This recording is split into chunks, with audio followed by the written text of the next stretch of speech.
Welcome. 47 square minus 15 square. இந்த question simplify பண்ணுவாங்க. ஏ square minus B square. ஏ இருக்கிறதுல 47, B இருக்கிறதுல 15 அப்படின்னு நம்ம எடுத்துட்டோம்னா ஏ ஸ்கொயர் மைனஸ் பி ஸ்கொயர். ஏ ஸ்கொயர் மைனஸ் பி ஸ்கொயர் என்னன்னு எழுதலாம்? ஏ plus B A minus B. A plus B, ஏ வந்து 47 பிளஸ் பி வந்து 15. So a minus b 47 minus 15. So இது ரெண்டுக்கு ஆட் பண்ணுங்க.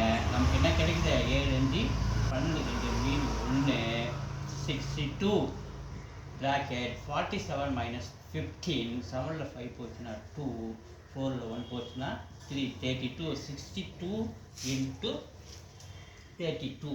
62 into 32 மல்டிப்ளை பண்ணுவோம். 4 12 6 18 4 8 9 1. So answer வந்து 1984. 1 is the answer.